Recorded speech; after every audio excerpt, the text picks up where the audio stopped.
kapayapaan ang naway maghari sa puso at diwa ng bawat isang mag-aaral lagi.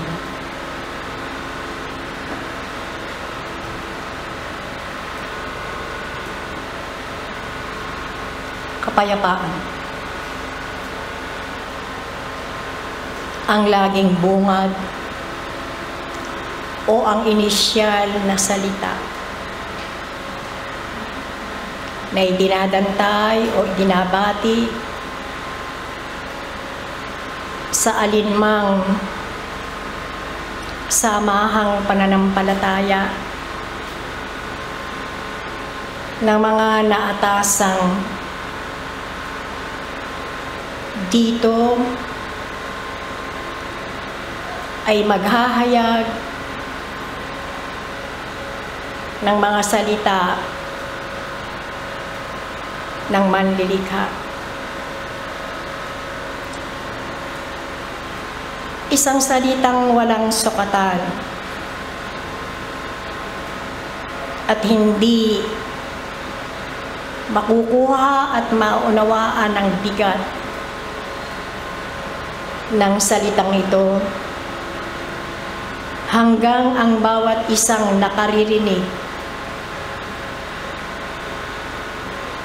ay nakakaramdam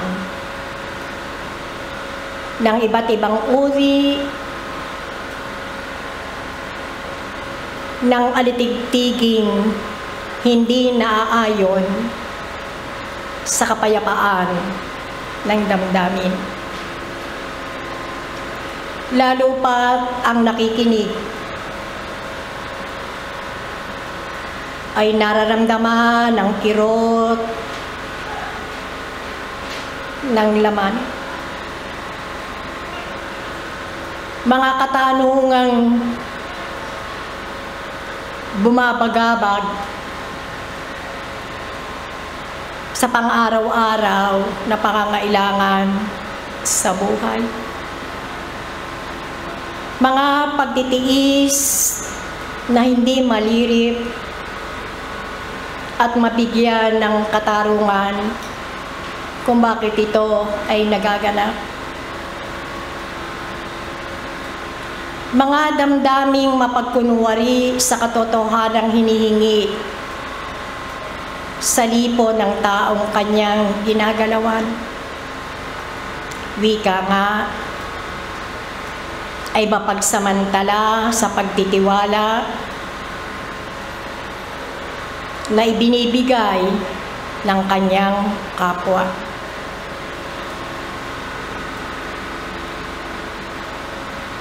Iba't ibang antas ng damdamin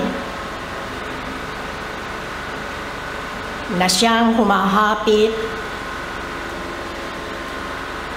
ng hindi ugmang singaw o tinatawag niyong magnetismo sa kalupaan. Kaya hindi mo matagpuan ang sarili mo, wag na sa kapayapaan o sa tinatawag na saglit na kapanatagan.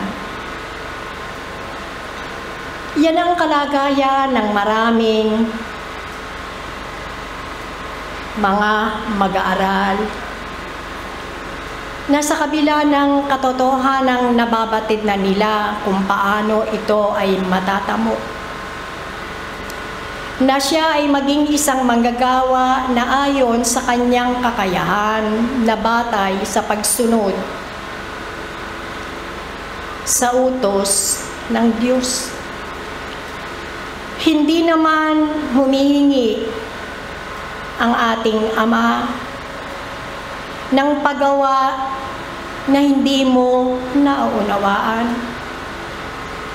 at lalong hindi mo kayang gampanan ang paggawang ito.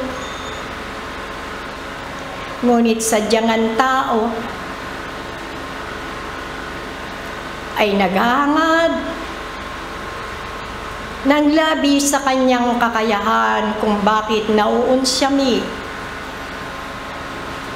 ang tinatawag na kapayapaan ng sarili. Bakit ito ang aking bungad?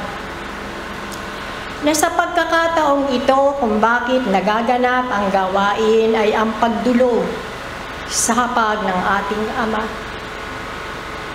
Na mabigyan ng lunas ang anumang kirot ng inyong katawang laman na tinataglay. Ngunit ito ay isa lamang sa mga salik na kahingian na alalahanin ng bawat isa sa inyo. Ang paggagamot ay isang pagpapagaling o pag-aalis ng anumang kirot ng laman. Sa direksyong ito, ang pagpapagaling ay hindi isang paraan. Iba ang paraan sa simulain ng paggagamot upang kayo ay mapagaling.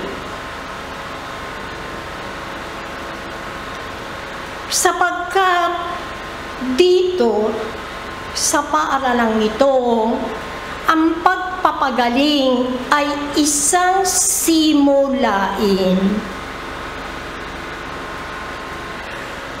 Simulaing noong paman ay unti-unti nang itinatanim sa inyong mga diwa sa kabuuan ng inyong pagkatao kung ano ang simulain ng Espiritismo.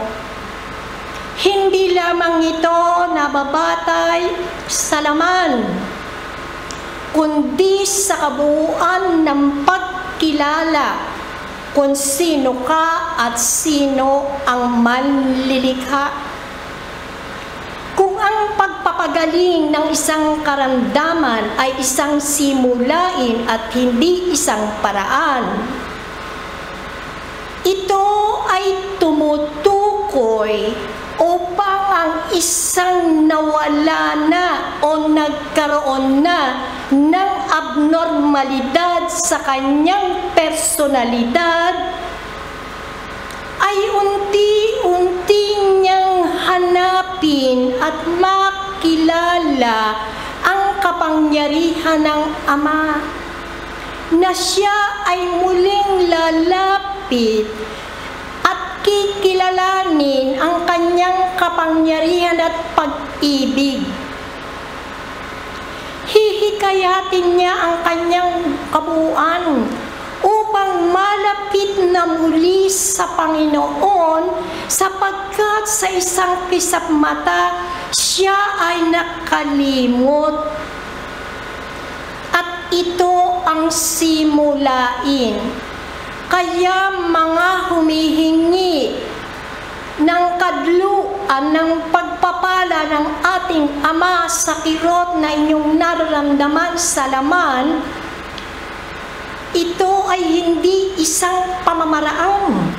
Ang matatanggap niyong hagod o pases o anumang sistema ng pagbibigay tulong sa inyo ay isang simulain upang madama mo na ikaw ay kabahagi ng iyong kapwa, sapagkat yan ang tungkulin mo na maging isang manggagawa na kaagapay niya sa lahat ng alagatain tungo sa kabanalan.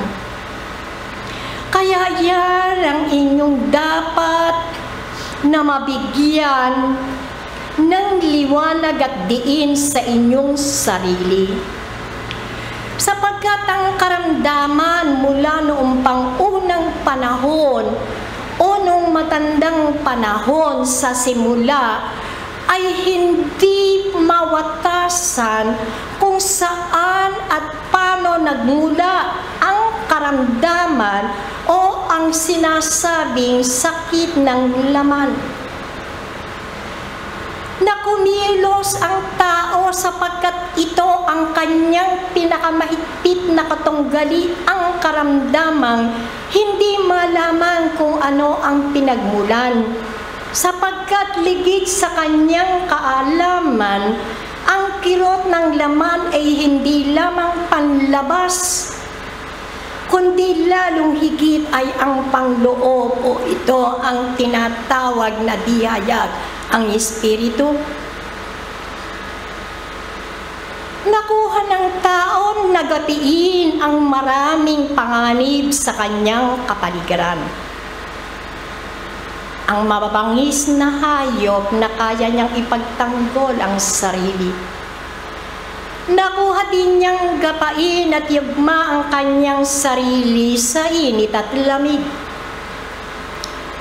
Na dito ay unti-unti niyang napahalagahan at nahanap kung paano ang katawang lamang ito ay mabibigyan ng init at lamig sa isang kadluang kung saan ang kanyang katawang laman ay makasisilong. Ngunit ang karamdaman ay hindi niya maapuhap na mula noon hanggang ngayon sa panahong ito ng makabagong panahon na wala nang imposible sa karunungan at walang humpay na pagsasaliksik ng inyong mga kapatid ay hindi pa rin matuklasan ang tunay na ugat ng karamdaman ng tao sa kabila rin ng mga di mabilang na pagtuklas ng mga gamot na dito sa kanilang akala ay siyang makapagpapagaling. Biglang binibigyan uli ng diin pagpapagaling sa kirot ng laman. At dito na nagsimula ang tao ng pagsusuri. Ang una ang inisyal na nagsuri dito ay ang tinahanap o ang kanilang natuklasang ang may una na higit na sanhi ng karamdaman ng tao ay ang pagkasira ng organismo ng katawang laman. Organismo na binubuo ng kanyang mga gatilan at mga laman ng katawang lamang ito. Sa pagsasaliksik at pag-aaral, ay nabigyan nila ng ugma na katawagan at karunungan. Ito ang tinatawag na patolohiya genetika sa larangan ng siyensya, na hindi lamang sa organismo ng tao, kundi nahapit niya ang ikalawang yugto ng bakit nahapit ng tao ang karamdaman. Una nga ay ang organismo, at ang pangalawa ay ang singaw o magnetismo na hindi dapat na mahapit ng tao, bunga ng pagkasira at hindi matatag na katinoan ng kanyang isipan, damdamin at kalooban. At nalalaman ninyo kung ano ito, na palagi ng paulit-ulit na sa inyo ay inihahayag sa panimula ng gawain. Makukutim na damdamin, masasamang alitiktigin na siyang humahapit ng hindi kaayang singaw na utos ng kanyang isip, na nahahapit sa pamamagitan ng batas na repulsyon at atraksyon na sumasama sa kanyang dugo at dumadaloy ito sa kanyang puso. Bagamat ang isip na siyang sinasabing gobernador ng katawang laman na sinusigundahan ng puso ay siyang nagtatagpo upang makalika ng hindi kaaya-ayang lason na lalangkap sa kanyang dugo na ito ay dadaloy sa buuan ng kanyang katawang laman. Kalangkap din ito ang psikolohiya Sa isipan ng tao na wala siyang kapayapaan, wala siyang kasiyahang nakikita, ang lahat sa kanya ay pangit, na dito ay umayo na rin ang kasamaan sa kalupaan. At dito na nga niya nasimulang mahapit ang singaw na di kaaya-aya, ni da kayang sugpuin ng fluido universal, sapagkat higit na malakas ang singaw dito sa kalupaan na nahapit ng tao, dala ng pagkasira ng personalidad ng katawang laman. Marami pang mga sangay ang lumitaw, hindi lamang sa psikolohiya, hindi lamang sa patolohiya, sa sangay ng siyensya ng kemika at ng iba-iba pa, at hanggang maitatag ang parmasya, na dito ngayon ay nag-upong ang mga karunungan ng tao upang tuklasin ang gamot na siyang magiging tanggulan upang lupigin ang masasamang singaw na siyang lumilikha at sumisira una't higit sa organismo ng kabuuan ng katawang laman. Mga kapatid, ang karamdaman ay hindi lamang per se na ang kirot ay nakuha mo dahil sa paglabag sa kalikasan. Ito ay sa kabuuan ay malaki ang kontribusyon o epekto nito sa personalidad ng bawat isa. Ano ang personalidad nito sa kabuuan? Kayo naman ay nakapag-aral at natuntong sa paaralan. Nalalaman nyo na ito ay binubuo ng 5 sangkapin upang mabuo ang katauhan ng isang tao. Ang anumang dito ay masira, lumihis sa balanse, na hinihingi ng harmonya ng kapaligiran, ng daigdig at ng iba pang sanlakhan na laban sa likas na batas. Asahan mo, o diwa, na mahahapit mo ang di kaaya-ayang lakas na siyang susugpo sa iyong pagbawalang bahala, at madama mo na ikaw ay kabahagi ng ating Ama at ng lahat ng bagay dito sa daigdig.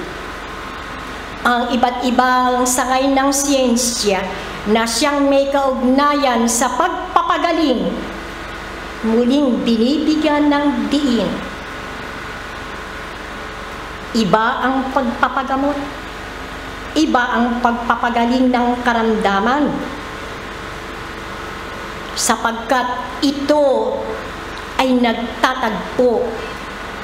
Ang pagpapagaling, pagpapagamot sa isang karamdaman ay tumutukoy sa iyo, espiritual at material. Pag-aralan ninyo. May bago bang tutulungan sa pagkakataong ito? Kung ganon, tayo ay magpapatuloy ng gawain sa ibaba.